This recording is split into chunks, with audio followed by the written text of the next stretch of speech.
Apa sih itu? Ada tuh benar. Siada dong, disumur siada dong. Aduh tuh betul. Itu benar. Aduh, semuanya benar-benar katon. Gila lah itu. Kesak. Kayaknya mikir orang Ya ini. lah, Duk. Ngisor. Nah, pasangan toli oye, kon maning ya. Kayak Mas Ranum ya. Ingkutan. Nah, jadi rekod ya.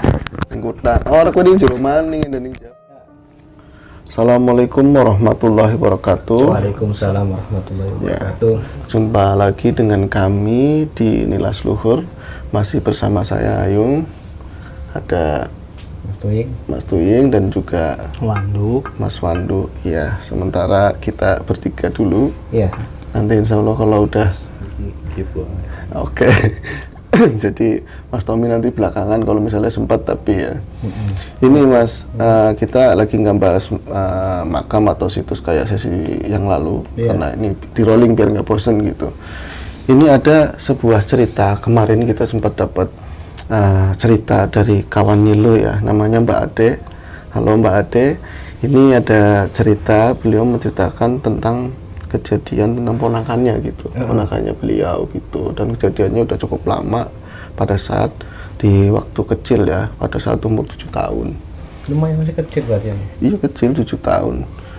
Nah itu kejadiannya kalau kurang lebihnya seperti ini. Jadi pernah sekali waktu itu ponakannya itu kan sholat maghrib di kampung ya, namanya di kampung itu di musola. Terus dia habis sholat maghrib, pulangnya diantarin sama seorang kakek-kakek bersurban.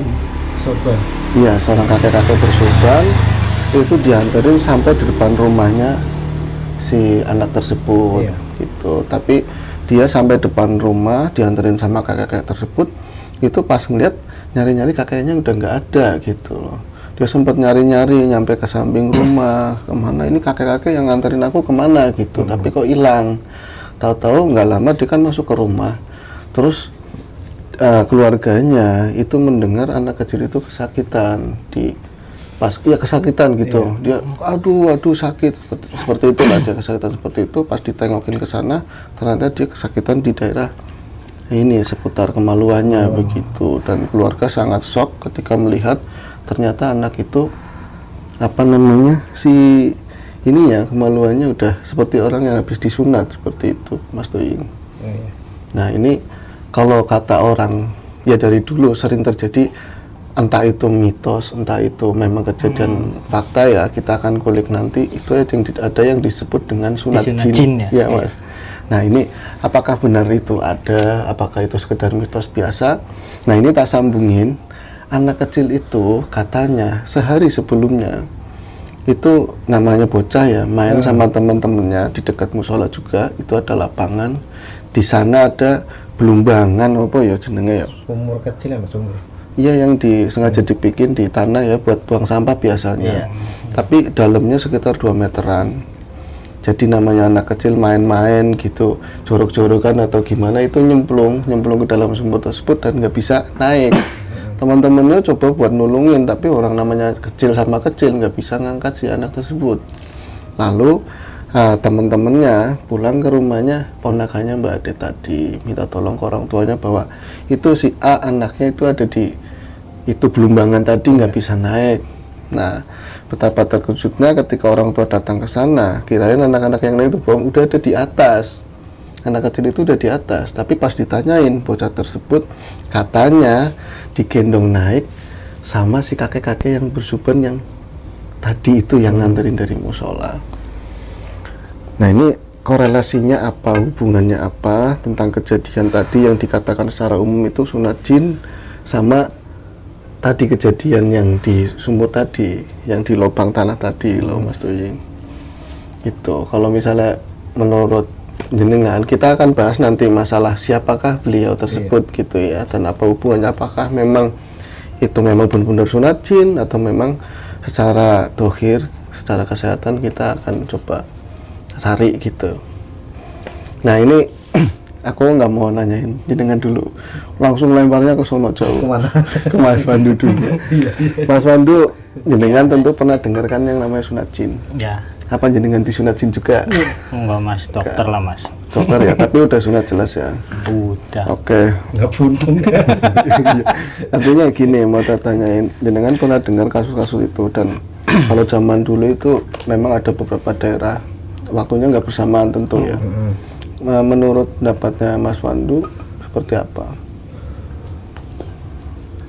Menurut penglihatan itu ya, kejadiannya. Secara clear aja dulu. clear aja ya. Iya. Ya banyak itunya sih. Kalau dalam dunia medis juga ada istilahnya juga ya mas. Kayak pengejangan otot mungkin. Iya. Jadi apa namanya itu ya? Parafimosis kalau Iya. nggak salah, parafimosis ya, Masih pasti ada. ya. Ya namanya anak kecil ya, mungkin lari-lari kan capek. Ya, terus Bisa kadang-kadang kayak Mas Tuying dulu sering main-mainin kayak Ah. gitu kan ya. Tarik ulur tarik. Jangan dipraktekin. Iya, jadi nggak balik lagi gitu. Memang benar kejadiannya. Ada. Kata ya secara medis gitu, secara empiris medis emang keterangannya seperti itu. Kejadian itu benar namanya parafimosis kalau nggak salah ya. Ejaannya seperti apa lupa. Yang jelas itu ada kejang otot, Kejang otot. ada ketarik ke belakang seperti Iya. itu. Biasanya memang kasus di orang dewasa itu sangat minim, tapi banyak kan anak-anak. Karena anak-anak tadi sering ya masa kecil dulu sering dimain-mainin begitu, terus nggak balik lagi. Nah kebenaran pada saat si otot itu ketarik ke belakang, otomatis kajinya kan ketinggalan ya, di depan udah apa Helmnya. namanya helmnya. Apinya. Nah Ya. itu di ujung ini mendengar Oh, iya. nah di ujung ininya apa kulit tadi ujungnya biasanya mengalami pembengkakan, pembuluh darah, dan itu melembung memutar seperti persis orang habis disunat baru. Jadinya pantas banget itu disebut sunat jin. Ya kalau sepengetahuannya Mas Tuyung seperti apa, apakah ada dalam kamus di kita sebagai muslim sunat jin itu ada enggak? Enggak. Ya belum ada ya. Sunat jin nggak ada ya. Nah ini kalau anak kita ini apa secara fakta yang kita dapat, aku juga sempat baca-baca juga ya kan, ini kejadian gimana? Memang udah sejak dulu ada seperti itu, tapi semua rujukannya nggak ada sunat jin. Adanya memang karena sebelumnya si anak tersebut mengalami keganjilan, kejadian kayak tadi loh ya, ketemu sama mbah-mbah pakai sorban, terus tahu-tahu si apa barangnya dia mengalami seperti itu, akhirnya cocok. Oh yang nyunatin jin, yang nyunatin ini, gitu mas. Nah baiknya menurut jenengan nih, aku nanya bukannya situ yang kemudian ya, situ sebaiknya kita gali yang mana dulu nih mas? Ya terserah yang mana tuh.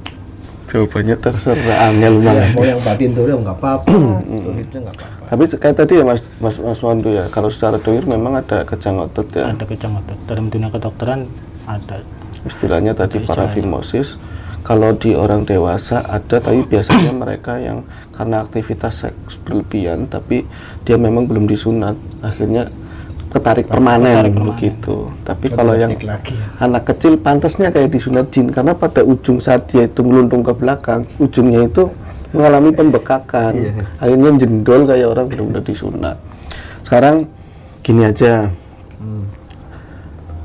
kenapa disebut itu tadi, diyakini masyarakat itu akhirnya menjadi mitos gitu ya, karena kan ada kejadian yang mengikutinya, kejadian-kejadian mistis ya. Baik, pengen tak tanyain sekarang, kita masuk ke batin ya, karena batin. Ke siapa nih mau yang jawab? Mas Tuying? Saya nggak apa-apa. Pede banget ya. Kayaknya lagi on fire. Oke, Mas Tuying di kejadiannya ponakannya Mbak Ade, itu kan maghrib ya, lepas maghrib dia diantar oleh sosok lelaki tua bersorban. Nah, dia ngantar baik, berarti kan baik, itu konotasinya tuh baik. Tapi sebenarnya maksudnya apa, siapa? Monggo penjelasannya. Siapa beliau gitu mas? Sebelum kejadian itu ya, sebelum kejadian kan main-main di lapangan dulu ya itu ya. Ya betul. Yang di lapangan itu kan dia jatuh ke lubang ya itu. Iya, ke pelumbangan begitulah. Jatuh ke lubang, di situ emang udah diarahin ke situ loh mas. Maksudnya? Jadi anak kecil itu sengaja diarahin ke situ, ke lubang agar itu. jatuh ke lubang tersebut. Lalu kan anak kecil tersebut kan ada sebuah orang sosok lah kan, udah ditungguin dari bawah, udah ada. Jadi ada sosok yang memang menunggu di situ, sengaja, ada iya. pihak lain yang satu inilah sama dia yang mengarahkan ke situ. Nonton sedikit yang udah jatuh. Nah di saat itu ya kan anak kecil kan masih takut atau gimana, nggak bisa naik sih kan Mas ya. Karena nggak tahu ada sosok di belakangnya dia loh. Udah kamu usah takut, kamu usah nangis, ada saya kan gitu. Iya. Terus dia emang kakek siapa? Tanya jauh, nanya apa dia kan siapa? Aku ini buyutmu gitu loh Mas. Si sosok tadi ngomong ke anak kecil yang masih di dalam lubang Iya, tadi, aku ini buyutmu. Buyutmu apa saudara kamu gitu kan, masih saudara kamu. Kalau otomatis kalau saudara pasti dia nurut, nggak mungkin kalau bukan saudara pasti kan nangis terus kan. Iya. Ya kan. Oh saudara, kita saya naikin. Oh, berarti si sosok tadi ngomong aku ini buyutmu karena anak kecil mungkin nggak paham buyut. Ya udah disederhanakan aku saudara kamu gitu. Iya. Akhirnya dia tenang Mau dibantu naik ke ke atas. atas. Cuman di sini kok Mas naik di sini.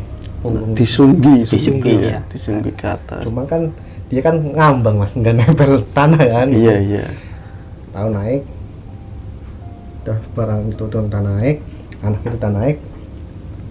Masih dipegangin sama dia. Sama si kakek tadi, Iya, sosok masih tadi pegang. lah gitu ya. Pas saudaranya yang di rumah udah mau datang, dia langsung hilang. Langsung hilang. Keesokan harinya ya Iya. kan? Enggak, bukan esoknya ya, berarti pulangnya ke rumah ya. Pulang ke rumah, kalau enggak tuh kan dipegang di sini kan. Iya. Si kakek itu sebenarnya megang apa alat kelaminnya gitu kan gini. Megang alat kelamin. Cuman dia kan nggak kerasa itu loh. Pada saat si anak tadi pulang ke rumah bersama orang tuanya, Iya. tentu si kakek itu bergelayut di alat kelaminnya anak kecil Iya, tersebut. pegangnya gini kan, naik sini aja di atas, naik kan, terus gini pegang.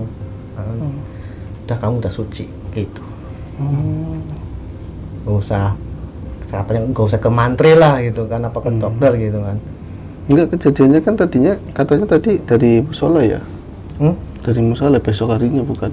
Iya, musola Dari musola pulang itu diantarin sama sosok tadi. iya Laki-laki bersuban tadi, terus laki tersebut menghilang katanya. Menghilang, tapi sebenarnya dia udah masih sama anak kecil tadi ya. masih, cuma kan orang lain nggak bisa Nggak ngeliat. bisa ngeliat. Orang lain nggak bisa melihat. Berarti pas melakukan itu Iya, dari belakang dia Buntutin buntutin begitu terus ya. sampai ke rumah gitu loh. Nah ini karena tadi dia mengaku saudaranya, nanti untuk hubungannya disunat sama dia apa bukan, nanti kita telisik lagi. Yang jelas dia mengaku itu saudaranya atau buyutnya. Sebenarnya memang buyutnya apa bukan Mas, to the point aja. Tapi jauh sih Kak. Buyut tapi juga jauh. Tapi bener buyut pandangannya, bukan yang lain. Bukan. Mas Wando?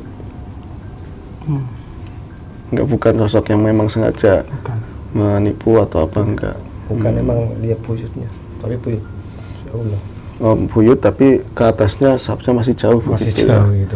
Artinya kejadian tadi Mas Tuyung katanya main itu diarahkan ke lubang tadi, terus ada udara yang nungguin begitu. Artinya ini kan kejadian terpola dari bangsa tadi ya, halus tadi, yang nyatanya kata Mas Tuyung tadi memang Mbak Buyutnya. Tujuannya apa Mas sebenarnya Mas? Tujuannya gini ya, sebenarnya sih dia pengen suci duluan. Jadi buat sholat jadi udah wajib gitu loh. Nyambung kayak tadi kita pertama ngomong dia usianya 7 tahun. Iya. Kalau di dalam Muslim 7 tahun biasanya sudah balik, sudah wajib. kadang Udah masih disepit lah ya. umur berapa tahun masih kadang juga ada yang udah disunat.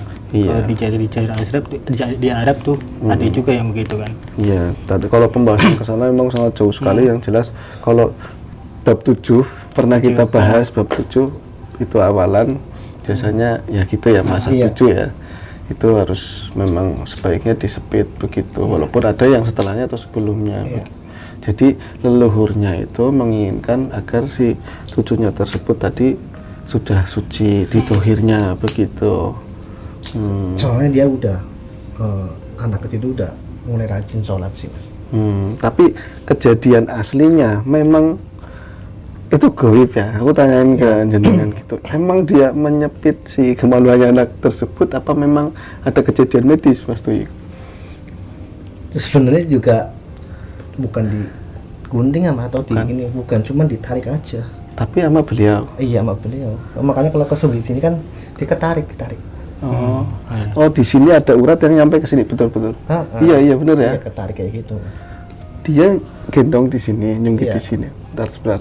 Penjelasannya seperti apa, Mas? Ulangi lagi, Mas. Ini kan dia naik ke sini, ke atas. Si anak kecil itu. Otomatis kan bebannya kan ketarik kan gitu. Iya, ketekan sama kepalanya si ini, begitu. Nah itu polisi langsung ketarik aja gitu. Mas. Oh, pada saat nyungkit tadi. Iya. Jadi bisa dikatakan kejadian itu sebenarnya udah terjadi pada saat dia naik ke ini ya? Iya, mau naik ke panggung ini, ke pundak itu. Pundak, bukan pulang dari musola ya? Iya, tapi kan nggak kerasa. Dia nggak kerasa aja begitu. Oh baik. Oke. Ini ada hal yang menarik sekali, penjelasan yang sangat baru banget, Mas Wandu.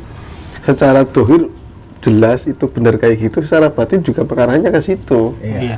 Tapi makanya kan nggak ada bekas luka ya. Nggak ada bekas luka. Makanya dalam dunia medis itu nggak apa namanya ya, nggak bisa.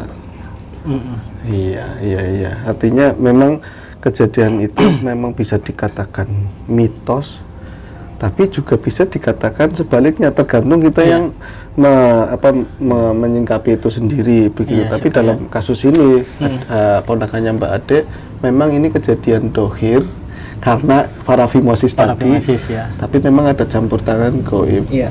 Dan itu pun nggak dipotong begini. Enggak dipotong. Tapi ada upaya untuk menarik si kuluk tadi ya. Makanya dalam dunia medis kan ada istilahnya itu pengejangan otot kan, penarikan penyakit kayak penyakit begitulah. Iya. Penyakit pengejangan otot. Berarti kalau misalnya kasus yang terjadi di orang dewasa yang nggak sunat ya, terus ada kayak gitu, untuk kayaknya anak kecil kan pelan-pelan disungguh, kalau itu lo ribet gitu aja kali ya. Terus saking gregetannya sih udah tua ya. Nah, itu. Mana-mana pikirannya nih. Jadi agak terlalu tegang. Artinya kan ini bisa diselarasin. Iya. Dari zamannya balak. Soalnya aku sendiri pernah ngalamin gini, Mas. Aku pernah lagi kecil, ya namanya di desa. Tapi kan desa kita seberang, aku seberang sana ya. Sama desa belakangan lagi, main bareng-bareng seharian itu kan libur minggu begitu ya.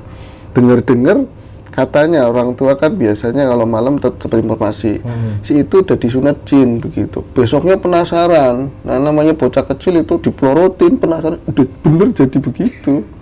Kayak orang sunat beneran begitu loh. Tapi kalau misalnya aku pernah melakukan itu, terus lagi kecil banget ditarik begitu kan otomatis cuma lancip begini doang ya.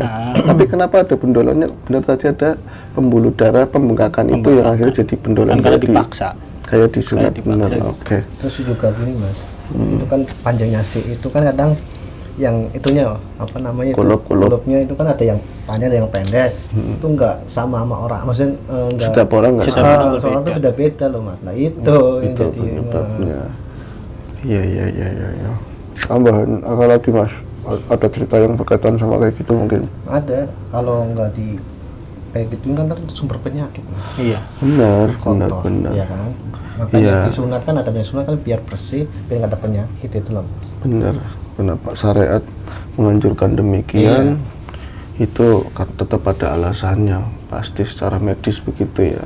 Tapi di kasus ini ada polemik. Pernah biasanya kalau lagi rame ada kejadian biasanya dimuat di surat kabar atau yang lain ini sunat jin.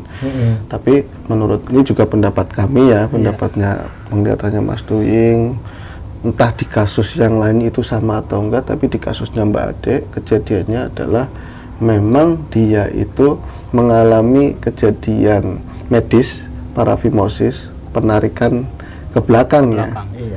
Seperti itu, tapi memang ada campur tangan dari leluhurnya, tapi bukan diputus, bukan dibuang, tapi ditarik. Kalau dalam apa namanya itu kan kalau sunat kan yang pasti yang terlihat yang umum itu kan dipotong. Iya, dan ada sisanya. Ada sisanya. Tadi dilempar ke kucing. Orangnya, Mas. Kamu dilempar ke kucing. Enggak, digodol kucing. Iya itu. Enggak, itu ada. Dicari ke mana-mana Artinya nggak kan kelihatan. selaras di kasusnya ponakannya Mbak Ade selaras gitu loh. Dari penjelasan secara dohir memang itu ada penarikan atau kejang otot. Dan secara batin pula yang dilihat dari kasus ini, dia membantu supaya otot itu tertarik karena memang biar cucunya segera bersih, agar bisa sholat, bisa yang lain-lain seperti itu ya. Tapi di kasus-kasus yang lain dikembalikan pada setiap orang yang di daerahnya atau yang lagi mencermati kejadian tersebut, apakah itu sunat jin atau enggak. Yang jelas di Islam nggak ada sunat jin.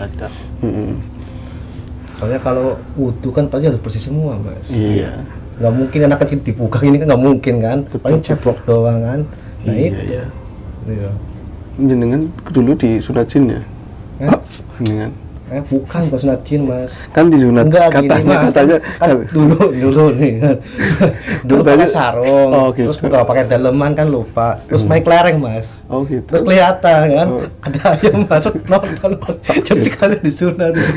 Ini biar nggak terlalu sepanjang. Jadi Flashbacknya susah Mas. Susah flashbacknya. nggak bisa dilihat secara batin. Mas tadi kejadiannya jadi di patol ayam gitu aja. Iya, sekalian kan daripada terinfeksi. Tapi karena nggak rata, akhirnya dibawa ke mantri begitu. Iya. Oke, ini terlalu kesana, nanti nggak beres malahan. Jadi gimana Mas Pandu, ada tambahan yang lain mungkin? Enggak. Tapi udah pada sunat semua insya Allah ya. Alhamdulillah. Oke. Kelas berapa ya? Kelas 5 SD masuk. Oke, kita flashback ke tadi untuk yang Mbak Ade tadi kasusnya ponakannya, kejadiannya jadi fix ya. Memang itu adalah secara medis tadi dikatakan parafimosis, tapi ini ada campur tangan juga Mbah Buyutnya. Iya. Secara pendapat penglihatannya Mas Tuying, Mbah Buyutnya dia membantu mengupayakan untuk menarik ke belakang, bukan memotong. Bukan memotong. Jadi tetap bukan sunat jin. Iya. Bukan sunat jin. Iya ya, udah fix ya. Ada pembahasan lain mungkin? Ada Mas apa enggak? Nggak ada sih. Udah Nggak ada. Memang kayak gitu. Ya, kayak gitu. Mungkin bisa kita sama, kalau memang boleh gitu disamarakan di berbagai kejadian dimanapun daerah itu tetap parafimosis ya. Tapi ada campur tangannya pun itu untuk usaha menarik ke belakang, bukan memotong. Jadi dinama sunat itu identik diputus, disepit.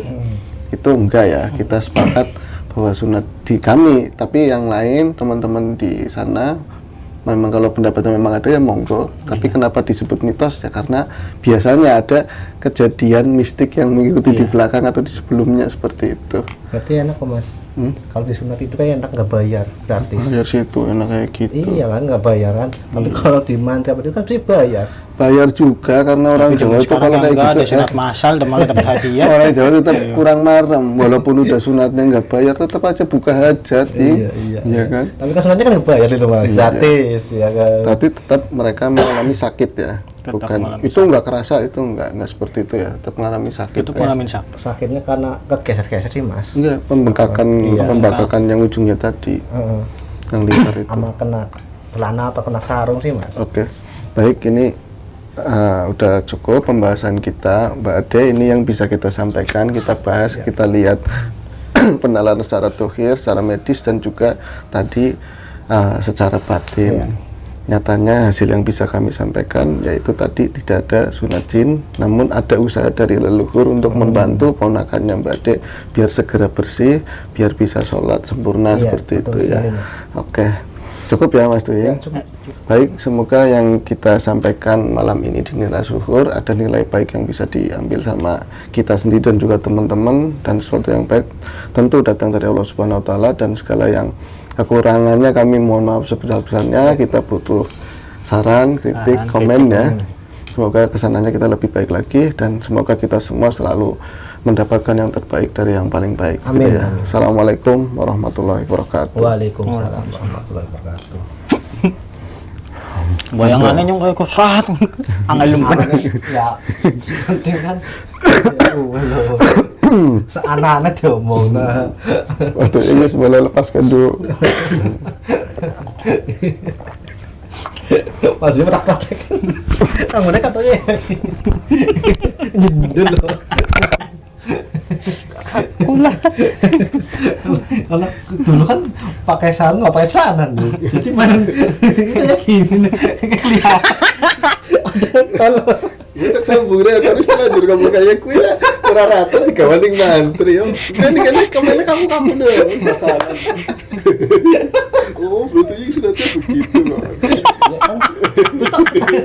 Ya iya ya, wis bukan cewek walaupun dia guyuran tak sambung deh sih. kita ngomong itu terbentur apa namanya dari penyakit ya. Bener sih. Kalau disunat. Akhirnya kawaning mantri. Visualnya lepasnya.